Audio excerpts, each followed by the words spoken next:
Oh, this was an interesting comment here, right? This is obviously somebody who did not like what we talk about here.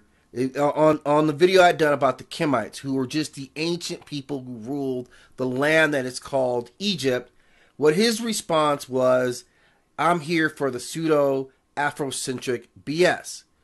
Which my first response to it is, I'm not offended by saying that I'm Afrocentric. There's nothing wrong with somebody who is descendant of Africans seeing the world through an Afrocentric lens. That's actually the most normal thing in the world. I think the problem that he's having is because maybe my thought process is different than his, that I'm wrong, and that he's not realizing that his own thought process by nature is probably Eurocentric or Asian centric or whatever your upbringing, your background is. Isn't that just normal for all of us to see the world as our background tells us? Well, I mean, why do you call us African Americans then? Well, exactly.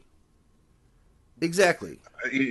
So I guess my response to that is we should be proud of who we are. Everybody. Right? Period. Yeah. Period. Okay. Period. And so having a Afrocentric perspective on culture, let me just say something, and I can't take this away from him because he said so. I'll borrow that from him. But Mfudishi said that culture is your medicine. 100%. Okay. He is absolutely 100% right with that. So I use that. Culture is your medicine. So for the Asians, culture is their medicine. Right. Absolutely. Okay. For the people who are Hispanic, culture is their medicine. Yes. Right. And for us, it should be the exact same thing. Exactly. Exactly. Okay. So I just spoke with someone yesterday who called me up and was talking about how to get back to culture. Yes. Okay. And the first thing I talked to him about was understanding our language, understanding our basic, fundamental, right, classical language. Mm-hmm. And what is our classical language? That is none other than the Medu Neter. Yeah. Okay. That's our classical language. Right. Right. Okay. So I was explaining to him that once you understand that, right, then we can be able to get back to what we used to do because, of course, that is African language. Right.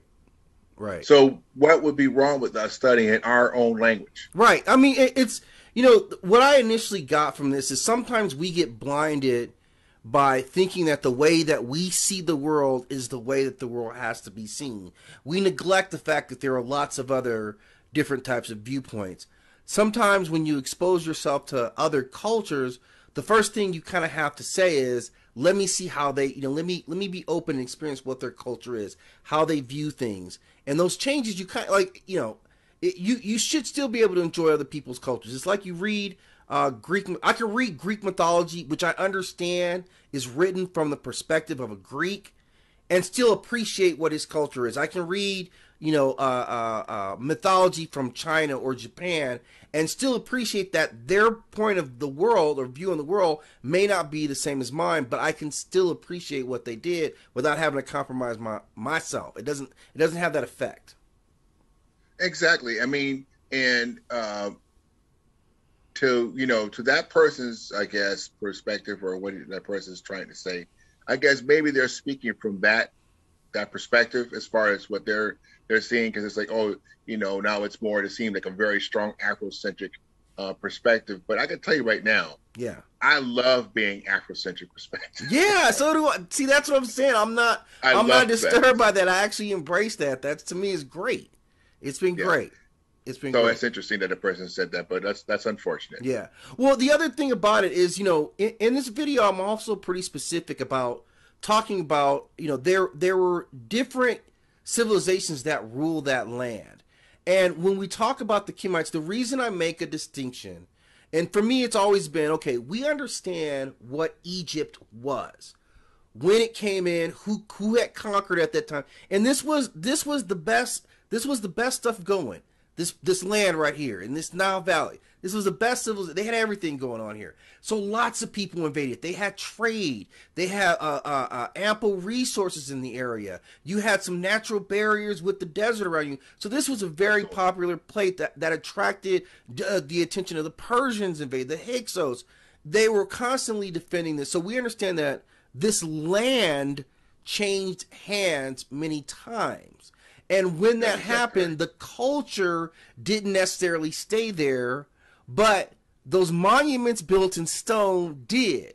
So now those monuments get attributed to different cultures, right? Like the culture that's there now, despite the fact that this culture was, without question, established by black Africans. Am I correct on that? Yes. Okay.